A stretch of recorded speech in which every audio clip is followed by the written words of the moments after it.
خوش آمدید. میں ہوں تمکنت کریم اور ہمارے ساتھ موجود ہیں نجم سیٹھی. السلام علیکم. نرم لاک ڈاؤن مزید نرم ہونے کے بعد کرونا خود ہی اپنے آپ کو روک لے تو روک لے، کیونکہ حکومت اور عوام اس کو روکنے میں کوئی دلچسپی نہیں رکھتے. کرونا پر سیاست ہوگی قومی اسمبلی میں.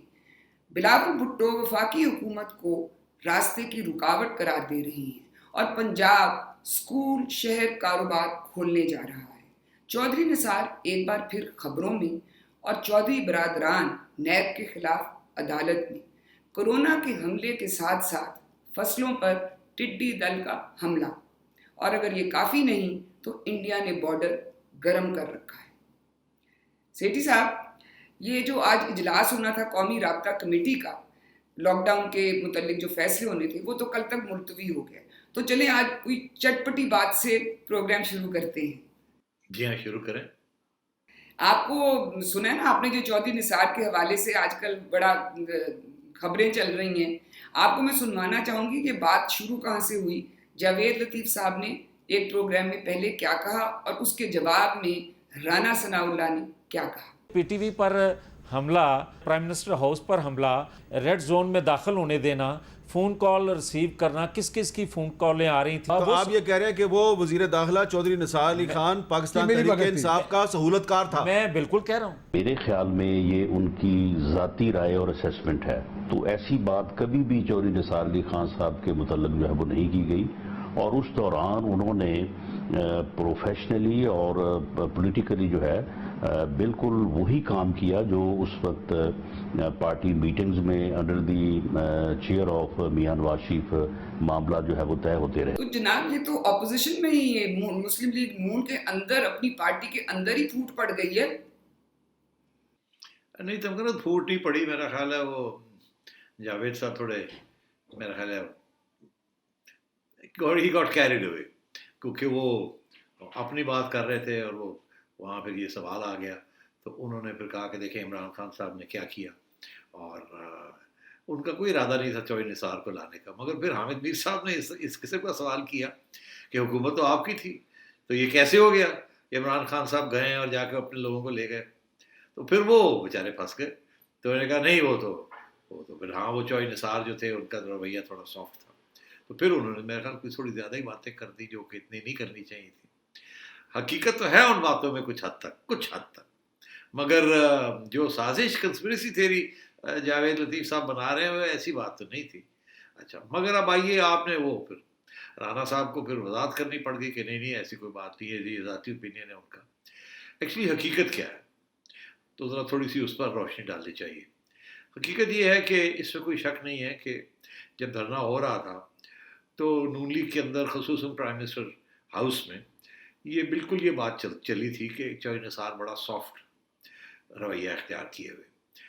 کچھ لوگ اس وقت باتیں کرتے تھے یار ایچسونینز ہیں، ایک دوسرے کے ساتھ فون پہ بھی بات کرتے ہیں. اور چودھری صاحب نے خود اس وقت کہا کہ ہاں میں نے بات کی ہے عمران سے، اس نے کہا کہ مجھے وعدہ کیا میں یہ نہیں کروں گا تو کوئی بات نہیں. میرا خیال ہے چودھری صاحب کی یہی کوشش تھی کہ کسی طریقے کے ساتھ کوئی وائلنس نہ ہو، کوئی تشدد نہ ہو جائے، کوئی پریسپٹس قسم کی سچویشن ایسی نہ بن جائے جس کے ساتھ واپسی موڑنا مشکل ہو جائے. اور کیونکہ انہیں ایشورنس تھی ایک حد سے آگے عمران خان نہیں جائے گا. اچھا اب بات یہ ہے تو چودھری صاحب کا تو ہمیشہ یہی کوشش رہی کہ اسٹیبلشمنٹ کے ساتھ لڑائی جھگڑا نہیں کرنا چاہیے، اور یہی شہباز شریف صاحب کی بھی یہی تجویز رہی. میاں صاحب کا موقف تھوڑا سا فرق تھا، وہ لڑائی جھگڑا تو نہیں چاہتے تھے مگر وہ یہ سمجھتے تھے کہ ایک الیکٹڈ پرائم منسٹر کے کچھ حقوق ہوتے ہیں، کچھ رائٹس ہوتی ہیں، کچھ پاورز ہوتے ہیں، کچھ فیصلہ کرنے کے پاورز ہوتے ہیں، ان کے اوپر نہ اسٹیبلشمنٹ ہاتھ لگائے. ہمیں کام کرنے دیں اپنا، آپ اپنا کام کریں ہم اپنا کام کرتے ہیں. مگر وہ ہوتا یہ تھا کہ جب میاں صاحب اپنا کام کرتے تھے تو اس کے ساتھ کچھ نہ کچھ اسٹیبلشمنٹ کے اندر وہ پانی کے اندر جب روڑا سٹ ہوتے وہ ریپل شروع ہو جاتے نا تو وہ اسٹیبلشمنٹ کے اندر کچھ پھر مسئلے بن جاتے تھے. تو اب یہ ان کو میاں صاحب کو تو سمجھاتے تھے مگر میاں صاحب کا ایک کانسٹیٹیوشنل پوزیشن لی ہوئی تھی انہوں نے کہ نہیں جب تک یہ مسئلے ختم نہیں ہوں گے، جب تک یہ انٹرفیئرنس ہوگی، جب تک سارا وقت ہم اپنے شولڈر سے اوپر پیچھے دیکھیں گے کہ اسٹیبلشمنٹ کیا سوچ رہی ہے تو پھر حکمرانی کیسے ہوگی، کیسے ہم اپنی ویژن کو امپلیمنٹ کریں گے وغیرہ وغیرہ. اچھا by the way us vision کا ایک حصہ یہ بھی تھا کہ اب سب کانٹیننٹ کے اندر افغانستان کے اندر بھی اور انڈیا کے ساتھ بھی تعلقات ٹھیک کرنے چاہیے تاکہ ہم اپنی معیشت کے اوپر، اپنی غربت کے اوپر اور اپنے ڈیولپمنٹ کے اوپر زیادہ توجہ دیں. मगर और इसी के ऊपर बाय द वे झगड़े भी हुए कि क्या फॉरेन पॉलिसी होनी चाहिए थी, not so much about Afghanistan but about India. उसके ऊपर एस्टैब्लिशमेंट का एक मौक़िफ़ था, मियाँ साहब का एक फ़र्क मौक़िफ़ था। वो ज़ाहिर है, फिर वो आपने देखा फिर क्या हुआ, डॉन लीक्स हो गया, ये हो गया, वो हो गया, वो सारा कुछ हो गया। तो धरना भी इसीलिए, इसी वजह से मेरा ख्याल है इमरान खान साहब को हवा मिली थी उस वक्त। अच्छा, अब और इसीलिए इमरान खान इतने कॉन्फिडेंट थे कि गली कोई नहीं, मुझे कौन रोकेगा, पुलिस स्टेशन जाना और लोगों को कराना निकालो, और पुलिस वाले बेचारे अच्छा जी अच्छा जी अच्छा जी, क्योंकि ऊपर से इंटीरियर से इंस्ट्रक्शंस थे, क्योंकि वहाँ की जो police head comes under the interior ministry Islamabad की, कि जी टेक इट इजी, कोई अनटूवर्ड इंसिडेंट ना होने देना एंड सो ऑन। तो मैं ये समझता हूँ कि चौधरी साहब का ये बिल्कुल कोई साजिश नहीं थी, मगर चौधरी साहब की जो अप्रोच थी उसके ऊपर इत्तेफाक नहीं था। आपको याद है और भी चीज़ें हुई उस वक्त, सिर्फ ये नहीं था, और भी चीज़ें हुई, जबकि एक मजहबी जमात ने भी वहाँ धरने देने शुरू कर दिए और मिनिस्टर्स की छुट्टी कराने के एहतजाज करना शुरू कर दिया, और फिर जाहिद हामिद की छुट्टी भी करानी पड़ी एंड सो ऑन। तो मैं ये समझता हूँ कि उस वक्त इंटीरियर मिनिस्ट्री का जो रोल था ये इस इशू के ऊपर, वो प्राइम मिनिस्टर उसको पसंद नहीं कर रहे थे, मगर वो चौधरी साहब के साथ लड़ाई भी नहीं करना चाह रहे थे। और चौधरी साहब जो थे वो डटे हुए थे कि नहीं, I know what to do, I am the interior minister. एक तो ये इशू था, और चौधरी साहब का है ये प्रॉब्लम रहा है कि I think in that party अगर नवाज शरीफ नंबर 1 थे तो चौधरी निसार और शहबाज शरीफ नंबर 2 और नंबर 3 थे, शहबाज शरीफ नंबर 2, चौधरी साहब नंबर 3। और क्योंकि वो अब पंजाब एक के हवाले था तो इंटीरियर से कम तो बात हो ही नहीं सकती थी, बिकॉज चौधरी साहब एक ज़माने में फॉरेन मिनिस्टर भी रहे हैं, उनके पास डुअल रिस्पॉन्सिबिलिटी भी रही है, तो he is a very senior member of the party and close. वो जो कोटरी है, किचन कैबिनेट है, मुझे अभी तक याद है, एक कहानी आपको सुनाता हूँ, तारीख का हिस्सा इसलिए आपको पता चल जाएगा कि कितने करीब थे चौधरी साहब नवाज शरीफ के और शहबाज शरीफ के, और पार्टी के अंदर इनकी क्या हैसियत थी। जब ये 93 की हुकूमत जब चल रही थी, 90 to 93, तो ये नवाज शरीफ साहब की काबीना के बारे में कहते थे 5 चहेते इनके, 5 members of the kitchen cabinet, 5 प्यारे। तो मुझे याद है कि उस वक्त वो 5 प्यारों में से चौधरी साहब obviously was top of the list, और एक दो और लोग भी थे उसमें, और जाहिर है शहबाज शरीफ साहब तो थे ही, मगर वो उस वक्त मैंने कुछ लिख दिया ये 5 प्यारों के बारे में, एक मजमून लिख दिया, या हमारे अखबार में कोई मजमून आ गया, तो चौधरी साहब का मुझे फ़ोन आ गया। ही वाज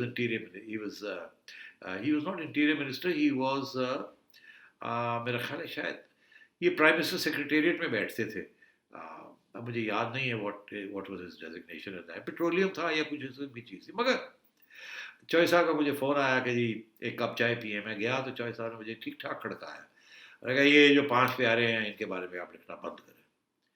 तो मैंने कहा नहीं जी क्या हो गया, टेक इट इजी, रिलैक्स। नहीं देखे ना, ये बड़ी ये है वो है। तो ही वॉज वेरी अपसेट कि ये 5 प्यारे जो हैं इनके बारे में आप लिखना बंद करें। And so that showed how clear he was to protect सिर्फ 5 प्यारे नहीं, मगर प्राइम मिनिस्टर साहब को खसूसन इसके ऊपर। फिर दूसरा इशू जो बना मैं आपको बताऊं कि प्राइम मिनिस्टर साहब was not appreciative of Chaudhry साहब ने जो सिंध की हुकूमत के साथ जो रवैया अख्तियार किया हुआ टेररिज्म के ऊपर। नवाज शरीफ साहब नामक डोल थे कि ना इतना प्रेशर भी ना डालें, मगर चौधरी साहब ने इतना प्रेशर डाला हुआ था सिंध हुकूमत के ऊपर एज इंटीरियर मिनिस्टर कि आप इमेजिन नहीं कर सकते।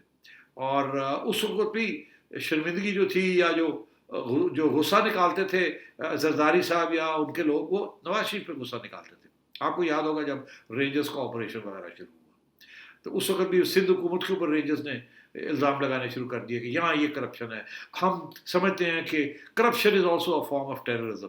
याद है आपको?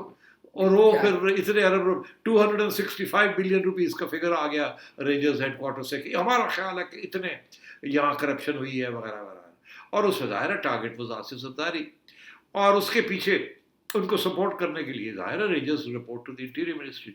तो चौधरी साहब ने बड़ी हार्ड लाइन ली हुई थी कि जी अगर ये नहीं करेंगे तो हम ये सेक्शन इम्पोज कर देंगे, अगर आप रेंजर्स को वापस भेजते हैं अंडर 147 तो मैं अंडर 148 मैं ये कर दूंगा। मैं सो मियाँ साहब वाज लिटिल अनकंफर्टेबल कि अपने इतना ज़्यादा सख्त प्रेशर नहीं डालना चाहिए और करप्शन को टेररिज्म के साथ नहीं लिंक करना चाहिए।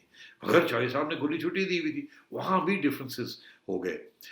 तो मैं ये समझता हूँ ये इश्यूज थे जेन्युइनली, मगर ये कि क्या कोई साजिश थी, चौधरी साहब कोई साजिश कर रहे थे प्राइम मिनिस्टर के खिलाफ? No, I don't think so. उनका एक जेन्युइन फीलिंग थी, एक सियासी अप्रोच थी विच वॉज प्रो एस्टैब्लिशमेंट, और जाहिर है वो पीपल्स पार्टी को तो समझते थे एज देयर अपोनेंट, तो वहाँ सिंध में अच्छा खासा टाइट किया, चीखें निकल गई थी सिंध हुकूमत। जो मेरा ख्याल है ये जो लिंक बनाई थी बिटवीन टेररिज्म करप्शन, ये जायज़ नहीं थी, मैंने इसके ऊपर तनकीद भी की थी उस वक्त, मगर ये बैकग्राउंड थी इन सब चीज़ों की। चलें जी, इसी बहाने चौधरी निसार साहब फिर एक दफ़ा खबरों में आ गए।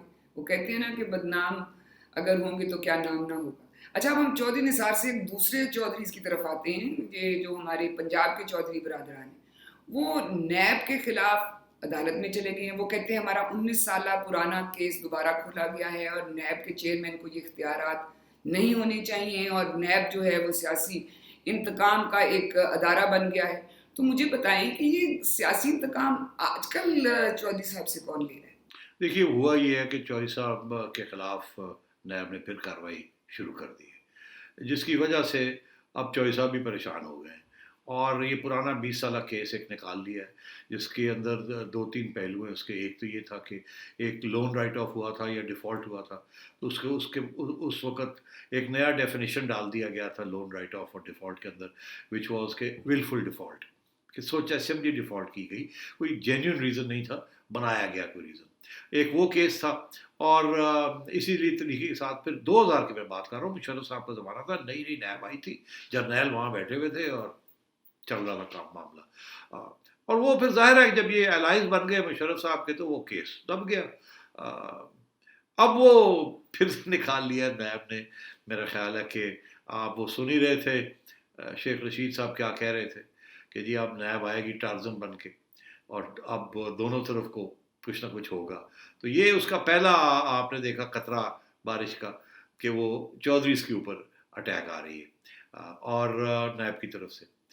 तो मैं ये समझता हूँ कि अब चौधरीज़ को भी सोचना पड़ेगा कि इमरान खान साहब वैसे बाय द वे पहले दिन से मैं वो पसंद नहीं करते चौधरीज़ को, वो मजबूरी है कि वो एस्टैब्लिशमेंट पे कहने के ऊपर चौधरीज़ को साथ लेके चल रहे हैं। वो अगर उनका बस बनता तो वो चौधरीज़ के बगैर ही काम करते, मगर नहीं हो नहीं सकता था ना, नंबर्स की गेम थी, इसलिए नंबर्स के अंदर उनके 10-12 जो उनके जो लोग हैं वो बड़े इंपॉर्टेंट थे, इसीलिए उनको देनी भी बड़ी सीट, मगर इस असेंबली की स्पीकर की। मगर फिर ये याद रहे आपको कि वो कितनी अरसे तक, 1.5 साल 2 साल होने जा रहे हैं, अभी तक उनको सेंटर के अंदर उस किस्म की अकोमोडेशन नहीं दी गई। एक चीमा साहब को अकोमोडेट किया गया, मुनीस को नहीं किया गया, हालांकि ये अंडरस्टैंडिंग थी, ये एग्रीमेंट थी, एंड सो ऑन। तो मेरा ख्याल है यहाँ भी गिले हैं, यहाँ भी वो थोड़ा बहुत करते रहते हैं। फिर आपने देखा जब ये गिरफ्तारियाँ हुई, राना सनाउल्लाह की हो गई या उधर अलीम खान की हुई है, वो तो ही वाज, ये मतलब है कि स्पीकर ये बुला लेते थे कि नहीं आइए, तो लोगों के साथ इनके तल्लकात अच्छे रहे असेंबली के अंदर, मगर जितने अच्छे रहे उतने ही, वो जाहिर है उनका जो काम अगर नहीं हो रहे थे, बुज़दार साहब नहीं कर रहे थे, वो बुज़दार साहब नहीं कर रहे थे, वो इमरान खान नहीं कर रहा था इनके काम, द प्राइम मिनिस्टर। तो अब आप देख रहे हैं कि वो और अब टाइट कर रहे हैं। मैं समझता हूँ इसके साथ कुछ इंस्टेबिलिटी हो सकती है, इसीलिए वो अब अदालत में गए हैं। मुझे नहीं पता वहाँ रिलीफ मिलेगी कि नहीं, क्योंकि ये केस तो वही है, वो कहते हैं जी 20 साल पुरानी बात इन्होंने निकाल ली है, और शकील रहमान साहब भी तो यही कह रहे हैं ना कि 1986 का केस है, इन्होंने निकाल लिया, ये विक्टिमाइजेशन है। तो ये एक और नैब के खिलाफ कि जी ये विक्टिमाइजेशन है, दिस इज़ व्हाट्स हैपनिंग। अब देखना ये है कि ये विक्टिमाइजेशन उस सिलसिले में होती है तमकनत, जबकि आप टारगेट करते हैं अपने ओपोनेंट्स को या जिन लोगों को आप पसंद नहीं करते।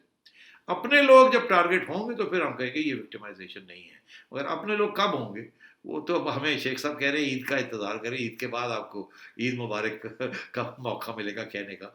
मेरा ख्याल है कि वहाँ भी ये आप तवक्को ना करें कि वहाँ कोई बड़े बड़े लोगों के पीछे नैब जाएगी, उसके साथ तो इमरान खान साहब की हुकूमत जो है ना वो हिल सकती है, मगर ये एक बड़ा इंपॉर्टेंट कदम नैब ने उठाया है। मैं समझता हूँ कि इसके साथ काफ़ी परेशानी होगी पंजाब के अंदर भी, और भी जो एलाइज हैं PTI के।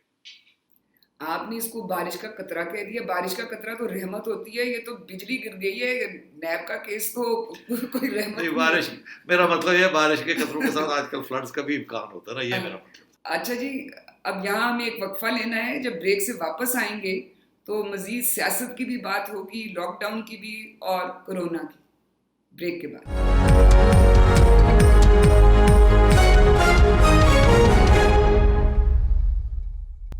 Welcome back. اب آتے ہیں ایک اور اہم شخصیت کی طرف, وہ ہیں شہباز شریف. آپ نے شیخ رشید صاحب کی بات کی, انہوں نے یہ بھی کہا کہ شہباز شریف صاحب بہت جلد نیب ان کو گرفتار کر لے گی اور وہ بڑے لمبے عرصے کے لیے ہوں گے اندر, اور ان کی جگہ شاہد خاقان عباسی آئیں گے مریم کی سپورٹ کے ساتھ. تو آپ کیا دیکھ رہے ہیں کہ شہباز شریف صاحب کی گرفتاری ہونے والی ہے, کیونکہ نیب پھر سے بہت ایکٹیو ہوئی ہے ان کے خلاف؟ جی ہاں, اگر شیخ صاحب کی بات مانی جائے تو پھر تو میرا خیال ہے نیب پھر گرفتار کرنے کی کوشش کرے گی. ان کے ارادے تو نیک نہیں ہیں. اب بات یہ ہے کہ اس کے بعد والا جو سوال ہے, کیا وہ پھر یہاں یہ پریزیڈنٹ شپ آف پارٹی جو ہے یہ شہباز شریف صاحب سے لے کے خاقان عباسی صاحب کو دے دی جائے گی؟ میں نہیں سمجھتا کہ ایسی بات ہوگی. پریزیڈنٹ شپ رہے گی شہباز شریف صاحب کے پاس ہی. یہ نہیں ہے کہ mantle of leadership in Punjab will pass, یا of not just in Punjab will pass. اس وقت بالکل یکجہتی ہے نواز شریف صاحب اور مریم اور شہباز شریف صاحب اور سارے ان کے خاندان میں. تو گرفتار ہوں یا نہ ہوں, یہ ابھی وہ وقت نہیں آیا کہ شہباز شریف صاحب مسرت ان کی جو پریزیڈنٹ شپ ہے آف دا پارٹی اس سے ہٹائے جائیں گے اور کوئی نیا بندہ آ جائے گا. میرا نہیں خیال ایسی کوئی سچویشن ہونے والی ہے. اچھا چلیں جی, یہ شہباز شریف صاحب کے لیے تو آپ نے اچھی خبر سنائی ہے. مجھے یہ بتائیں کہ یہ جو اب لاک ڈاؤن کے اس پہ آ جاتے ہیں, اپنے جو ہمارا فیورٹ ہی کہہ لیں ایک قسم کا موضوع, کہ آج جو قومی رابطہ کمیٹی ہے اس نے تو کل تک وہ اجلاس ملتوی ہو گیا ہے جس میں اہم فیصلے ہونے ہیں لاک ڈاؤن کے حوالے سے, مگر ذرائع سے جو خبریں آ رہی ہیں وہ یہ ہیں کہ ہو سکتا ہے ڈومیسٹک فلائٹس بھی کھول دی جائیں کچھ, کیونکہ 10 مئی سے تو ریلوے نے اعلان کر دیا ہے نا کہ کچھ ٹرینیں وہ شروع کر رہی ہیں. پھر وہ کہتے ہیں کہ انٹر سٹی جو ٹرانسپورٹ ہے وہ بھی شاید کھل جائے گی, اور بہت سے تجارتی مراکز کھول دیے جائیں گے. اور پنجاب میں تو یہ بھی کہا جا رہا ہے کہ اسکول 1 جون سے کھول دیے جائیں گے, باربرز اور سیلونز کھول دیے جائیں گے, ٹیکسٹائل اور گلاس سے جڑی جتنی بھی دکانیں اور وہ تجارتی مراکز ہیں وہ کھول دیے جائیں گے. اور مطلب یعنی کہ ایک قسم کا سب کچھ ہی تقریباً کھلنے لگا ہے. اور وہ یہ بھی کہہ رہے ہیں کہ جو چھوٹے شہر کئی ایسے ہیں جو زیادہ متاثر نہیں ہیں وہ بھی کھول دیے جائیں گے, ان میں کوئی لاک ڈاؤن نہیں ہوگا. تو ہم ایک ایک کر کے اگر میں آپ سے پوچھوں کہ آپ کیا سمجھتے ہیں کہ یہ کیسے فیصلے ہیں, مثلاً کہ یہ جو ٹرانسپورٹ کے بارے میں ہے کہ ٹرینیں کھل رہی ہیں, بس سروس, انٹر سٹی اور ڈومیسٹک فلائٹس. دیکھیے یہ ابھی اناؤنس نہیں ہوا, مگر آپ کہہ رہی ہیں کہ یہ اناؤنس ہونے جا رہا ہے. اچھا, اب سچویشن یہ ہے کہ ظاہر ہے کہ یہ اب اگر ایسے کھولیں گے تو انفیکشن تو بڑھے گی, اس میں تو اب کوئی ڈاؤٹ ہی نہیں ہے. مگر جو چیز مجھے پریشان کر رہی ہے وہ یہ کہ میں شیخ صاحب کی بات سن رہا تھا, شیخ رشید صاحب کی. انہوں نے ایک دفعہ نہیں پتہ نہیں کتنی دفعہ یہ بات کہی کہ دیکھیں جی میں نے پرائم منسٹر صاحب کو کہا ہے کہ ٹرینیں کھولیں, اگر نہیں کھولیں گے تو میں تنخواہیں نہیں دے سکتا, میں اس مہینے کی تنخواہ کے بعد اگلے مہینے کی تنخواہ کے لیے میرے پاس پیسے نہیں ہیں, اور مجھے 6 ارب روپیہ چاہیے, میں تو پیسے نہیں. اگر یہ پیسے کی گیم ہے ایک طرف اور دوسری طرف جانوں کی گیم ہے, تو پھر یہ کلیئر ہونی چاہیے نا یہ بات کہ پیسہ از مور امپورٹنٹ دین جان. تو اب بات یہ ہے کہ یہ 6 ارب روپے کی وجہ سے پریشر پڑ گیا ہے شیخ صاحب کے اوپر کہ جی میں ٹرینیں کھول دوں تاکہ 4 پیسے بننے شروع ہو جائیں, بیکاز میں بینکرپٹ ہو رہا ہوں. تو یار ریلویز تو کب سے بینکرپٹ ہو رہی ہے, کوئی نئی بات تو نہیں ہے. ہمیشہ سے مطلب ایک پتہ نہیں کتنا عرصہ ہو گیا کہ ریلویز کو سبسڈی ملنی گورنمنٹ دینی پڑتی ہے, government has to give railways money to survive. تو 6 ارب روپیہ کیا ہے یار, 6 ارب روپیہ ہم دے دیتے, بجٹ میں سے دے دیں ان کو, ایک گرانٹ دے دیں ان کو 6 ارب روپے. یہ بھی آپ کہہ سکتے ہیں کہ جی چلے ایک وقت ہی ابھی ہم آپ کو لون دے رہے ہیں, جب آپ کے پاس 4 پیسے ہوں گے تو واپس کر دیجیے گا. مگر یہ کوئی آرگیومنٹ نہیں ہے کہ جی مجھے 6 ارب روپیہ چاہیے نہیں تو میں کھول رہا ہوں. تو گورنمنٹ میں اور پرائیویٹ سیکٹر میں پھر کیا فرق ہوا؟ گورنمنٹ تو عوام کا خیال کرتی ہے نا, پرائیویٹ سیکٹر اپنا خیال کرتا ہے. اب پرائیویٹ سیکٹر کہتا ہے جی کھولیں, ہماری بسیں چلنے دیں, ہمارا یہ چلنے دیں, ہماری ٹیکسیاں چلنے دیں, ہمارا سارا کچھ چلنے دیں. تو وہ تو سمجھ آتی ہے وہ کیوں کہتے ہیں, گورنمنٹ کو یہ کہنا. تو بات وہیں آتی ہے تمکنت کہ 2 چیزیں, گورنمنٹ پیسہ خرچ نہیں کرنا چاہتی اس جنگ میں.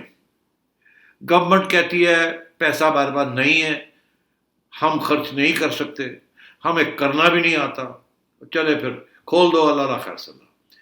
یہ ایٹیٹیوڈ ہے, یہ اسد عمر صاحب کی, پرائم منسٹر صاحب کی, شیخ صاحب کی یہی ایٹیٹیوڈ ہے.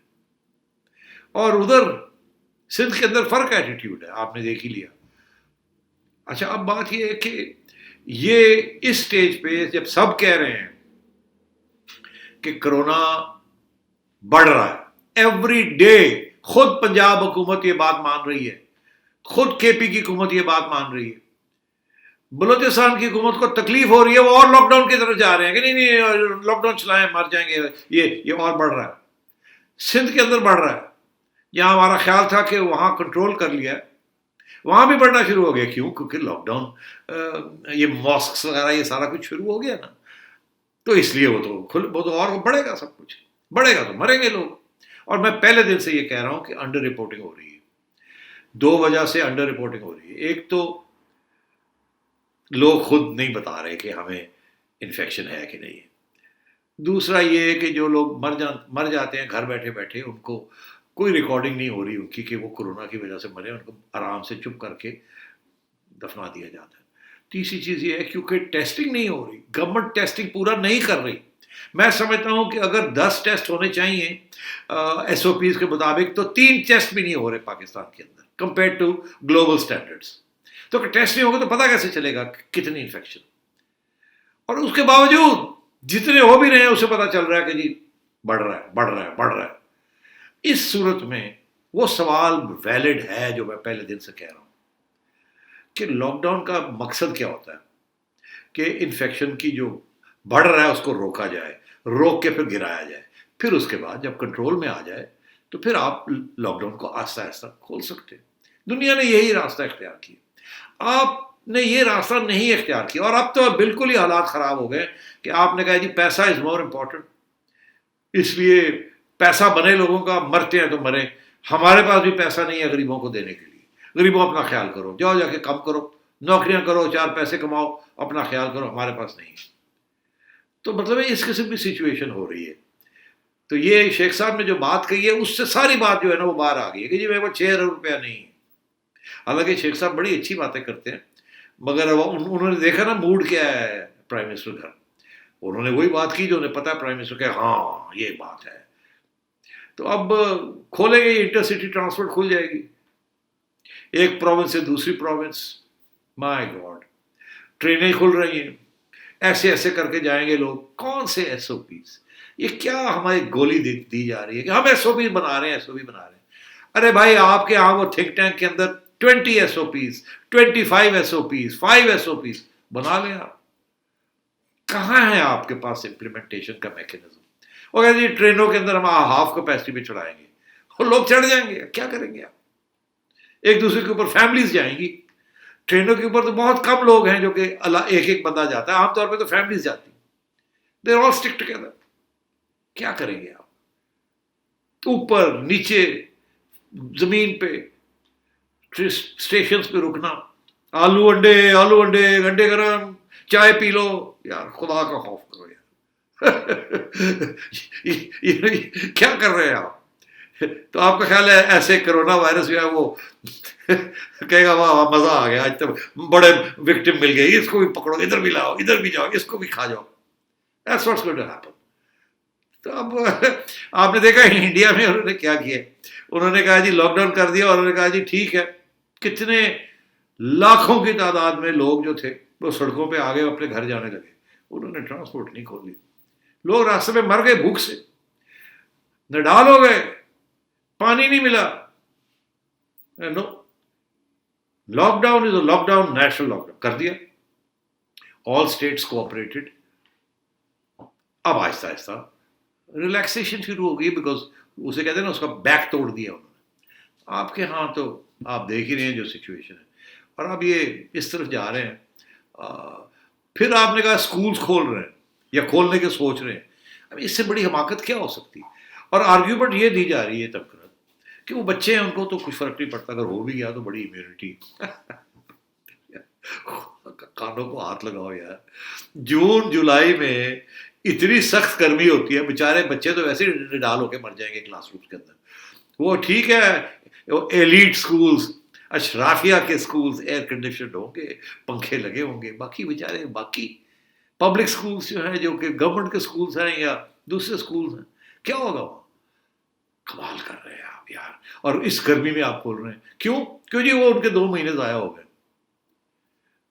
कोई बात नहीं यार, ज़ाया हो गए, कंपटीशन है ना स्कूल्स के अंदर, तालीम है ना, घर बैठ के आजकल तालीम होती है इंटरनेट के जरिए।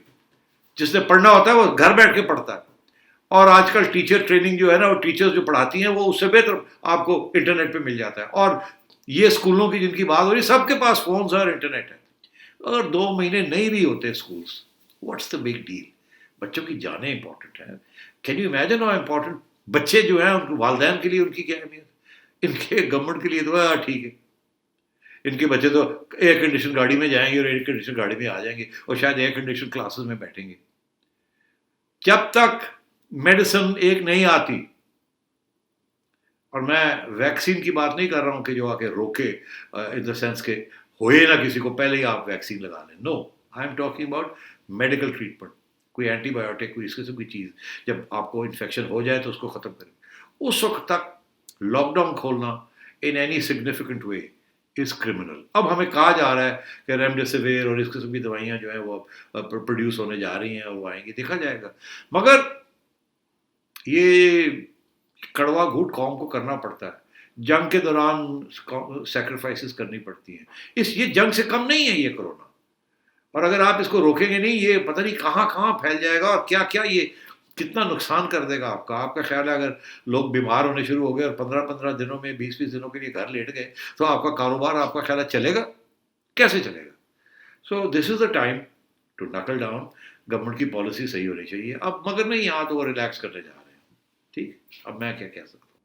अच्छा, यहाँ हमें एक ब्रेक लेनी है। ब्रेक से जब हम वापस आएंगे तो ये गुफ्तगू जारी रहेगी वक्फे के बाद।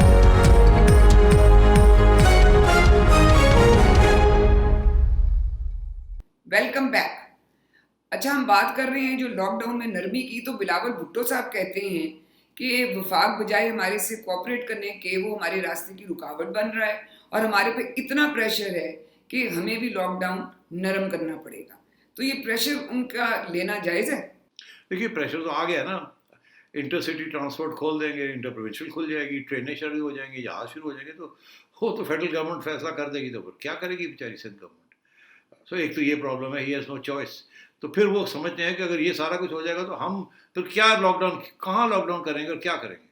ऊपर से वो रुकावटें, कानूनी तौर पर रुकावटें आनी शुरू हो गई हैं। गवर्नर साहब एक रिलीफ पैकेज सिंध हुकूमत करना चाह रही है, वो लेके बैठे हुए हैं, वो नहीं ओके कर रहे। अब ये हुकूमत सोच रही है कि हम अदालत में जाएं या ना जाएं, और 4 महीने बैठें, क्या करें? तो ऊपर से सियासत हो रही है। अब इमरान खान साहब वो बात कर रहे हैं जो आवाम सुनना चाहती है, नो लॉकडाउन। आवाम कहती है हमें खाने पीने की, हमें करने दें जो हम करते हैं। इमरान खान साहब उसी तरफ जा रहे हैं। अब सिंध हुकूमत लॉकडाउन कर रही है, और पैसे देने थे फेडरल गवर्नमेंट ने, फेडरल गवर्नमेंट पैसे नहीं दे रही उन लोगों को जिनको रिलीफ पैकेज मिलना था। तो सारी गाल जो है वो सिंध हुकूमत को पड़ेगी कि जी फेडरल गवर्नमेंट ने इजाज़त दे दी मॉस्क्स की, जिसके ऊपर हमारा कोई कंट्रोल नहीं है, और उधर से ये लोकल ट्रेडर्स जो हैं वो हमारे ऊपर, हमारे गले पड़े हुए, हम अनपॉपुलर हो रहे हैं। तो एक तरफ तो वो सिंध हुकूमत को डिरेल कर रहे हैं, दूसरी तरफ अनपॉपुलर करार दे रहे हैं, क्योंकि खुद वो पॉपुलर किस्म के मेजर्स लेना चाह रहे हैं। अफसोस की बात है, मगर बिलावल के बड़े मजबूरी है, वो बेचारा क्या करे। I think he is right जो वो ये कह रहा है कि हमारे पे बड़ा प्रेशर है। तो आप देख लें, अगर एक हुकूमत सिंध वो रह जाएगी, बलूचिस्तान वहाँ तो कोई खास है नहीं, वहाँ तो वैसे ही वो जो कर्व है वो भी चढ़ रही है, बाय द वे वहाँ भी, इसीलिए उन्होंने एक्सटेंड किया है। केपी वाले क्या करेंगे देखना है, वहाँ भी चढ़ रही है। अच्छा, अब ये लॉकडाउन से हम एक दूसरे, जो कोरोना के हमले से दूसरे हमले की तरफ आते हैं। ये जो फसलों पे टिड्डी दल का हमला हम कब से सुन रहे हैं, अब तो यूनाइटेड नेशंस ने भी आपको खबरदार कर दिया है कि 600 अरब रुपए का आपको नुकसान हो सकता है। तो मुझे बताएं, हुकूमत क्यों नहीं इसको संजीदगी से? देखिए, हुकूमत का तो ये कहना है कि हम संजीदगी से ले रहे हैं, मगर हकीकत क्या है? हकीकत ये है कि पिछले साल 99 में ये पहला लोकस का स्वाम आया, और ये बलूचिस्तान के कोस्टल एरियाज़ में वहाँ गया, पसनी, ग्वादर, तुर्बत, उथल, खारान, दलबदीन, ये उन इलाकों में वेट एरियाज में जहाँ बारिश वारिश थी और समुंदर क्लोज था, जहाँ ये सर्वाइव करता है ह्यूमिडिटी के अंदर।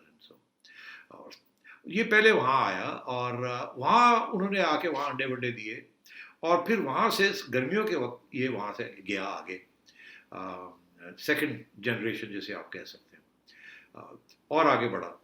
उस वक्त भी हमने कुछ नहीं किया। हमारी जो प्रोटेक्शन एजेंसी है, डिपार्टमेंट ऑफ प्लांट प्रोटेक्शन, वो बस सोचती रह गई, क्यों कि इस किस्म की लोकस्ट अटैक जो है वो 25 साल से नहीं आई थी। तो सारे चुप करके बैठे हुए थे, कोई SOPs नहीं थे, कोई पैसे नहीं थे, कोई इक्विपमेंट नहीं थी। अभी भी जब इन्होंने देखा ओए होए होए, 1 साल के बाद वो अब पहुंच गए हैं पंजाब के अंदर और सिंध और थरपारकर और रहीम यार खान, वहाँ जो डेजर्ट है सब वहाँ पहुँच गए हैं और ये थर्ड जनरेशन पहुँची है। वो एक जगह पे आते हैं, वहाँ बैठते हैं, खाते पीते हैं, अंडे देते हैं, वो फिर 3 हफ्ते महीने 2 के अंदर अंडे जो है वो नई जनरेशन आती है, पुराने जो है वो मर जाते हैं, ये आगे उड़ते हैं। This is what is been happening. तो ये जो हम तो बैठे हुए थे, पता था, WHO बता रही थी कि ये आ रहे हैं आपकी तरफ, ईस्ट अफ्रीका से आ रहे हैं, ईरान से आ रहे हैं। अब ईरान की हुकूमत भी आपको कह रही है कि यार कोई SOPs बना लें कि ये मसले को कैसे हल किया जाए, पहले हमारी तरफ आते हैं फिर आपकी तरफ जाते हैं, हम तैयार थे ना आप तैयार हैं, सो हम। तो अब बात ये है कि ये इस वक्त जो एस्टिमेट किया जा रहा है वो यही किया जा रहा है कि कोई 350 अरब रुपए जो हैं वो रबी क्रॉप और कोई 450 अरब रुपए खरीफ, ये मतलब एक टोटल ये 800 अरब रुपए की खाता बन रहा है मैक्सिमम जो डैमेज हो सकता है। इसके साथ अगर आपका यही हो गया तो आपकी वैसे ही एग्रीकल्चर जो है वो it's 20% of your total GDP। तो यहाँ अगर इतनी बड़ी शॉर्टफॉल होगी तो ये तो फिर वीट का तो ऑलरेडी स्कैंडल चल रहा है, फिर और एक नए स्कैंडल आने शुरू हो जाएंगे, होर्डिंग हो जाएगी, फिर मतलब है कि शॉर्टेज हो जाएगी ना, एंड सो ऑन। तो मैं ये समझता हूँ कि इनके पास पैसे होने चाहिए। अब ये इन्होंने सिर्फ इस फरवरी में जाके एक नेशनल एक्शन प्लान बनाया। नेशनल एक्शन प्लान पिछले साल बनना चाहिए था। 1 साल बाद नेशनल एक्शन प्लान बनाया है कि इस टिड्डी को कैसे रोका जाए, क्या किया जाए, और पता ये चला कि अब जाके 4 पैसे दिए हैं नेशनल एजेंसी को, प्लांट प्रोटेक्शन एजेंसी को, डिपार्टमेंट को। पहले इनके पास पैसे नहीं थे, अब इन्होंने इनको वर्ल्ड हेल्थ ऑर्गेनाइजेशन ने भी कुछ दिया है, एंड सो ऑन। आपको पता है इनके पास सिर्फ 1 हेलीकॉप्टर है और 1 जहाज है स्प्रे करने के लिए। अब सोचिए सारे पाकिस्तान में अगर आपने इन्होंने ये करना है तो 1 जहाज बीवर छोटा ट्रेन इंजन वो उसके जरिए स्प्रे करते हैं, और दूसरा 1 हेलीकॉप्टर जो फौज से मिला हुआ है। जाहिर है इमरजेंसी में और मिल जाते हैं, मगर नॉर्मल रूटीन के लिए जब ये आते हैं तो शुरू में ही करना चाहिए ना, जहाँ before they start laying their eggs. वो बलूचिस्तान में आए, किसी ने कुछ किया ही नहीं, उसके बाद फिर वो आगे बढ़े, फिर भी नहीं किसी ने कुछ किया। अब जाके वो सेंट्रल पंजाब और सेंट्रल सिंध में पहुंच गए ओवर 12 मंथ पीरियड, तो फिर जाके होश आई है। दिस इज नकम्मी गल है ना। अब जाके पैसे दिए जा रहे हैं, नेशनल एक्शन प्लान बन रहा है, SOPs बन रहे हैं। अब वहीं भी वही है जो कोरोना को हो रहा है, टेस्टिंग हो रही है कि कहाँ ज़्यादा हैं, क्लस्टर्स कहाँ हैं, इधर किस किस्म के हैं, इधर बुढ़े हैं, इधर जवान हैं, ये नए हैं, ये पुराने हैं, ये सारी चीज़ें वहाँ अब टेस्ट हो रही हैं। तो ऊपर से फिर वो पैसे मांग रहे हैं। कुछ चाइना वाले भी आए हुए थे, वो भी आपको कुछ दे गए हैं, गाड़ियाँ दे गए हैं। इनके पास 50 तो गाड़ियाँ थी सारी, जिसके ज़रिए ये जाते हैं और स्प्रे करते हैं, लाइट व्हीकल्स जिसे कहते हैं आप। अब सारा पाकिस्तान पड़ा हुआ है आपके पास, this is what you got. और उनमें से आधी जो है वो चलती भी नहीं होगी, वो तो रिपेयर के लिए खड़ी होगी, वो वैसे ही आउट होगी। अब पेस्टिसाइड खरीदा जा रहा है, अब स्टोरेज की जा रही है, एंड सो ऑन। तो ये पुराना प्रॉब्लम है कि प्लानिंग ही नहीं है इस मुल्क में, और फिर ये इस किस्म की क्राइसिस आती है। और बाय द वे ये क्राइसिस जो है, this is a huge crisis. जैसे आपने कहा आप 200-300 अरब रुपया आप नहीं दे सकते अपने बजट से कोरोना के इफेक्टिव्स को,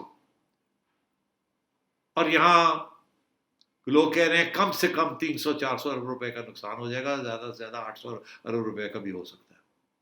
तो ये सूरत हाल है। अब और मैं क्या कहूँ, खुदा करे जी हमें कोरोना से भी निजात मिले और टिड्डी दल से भी, और इंडिया को भी कोई अकल आए। आपसे अगले हफ्ते फिर मुलाकात होगी। अपना फीडबैक ज़रूर दीजिएगा। खुदा हाफिज़।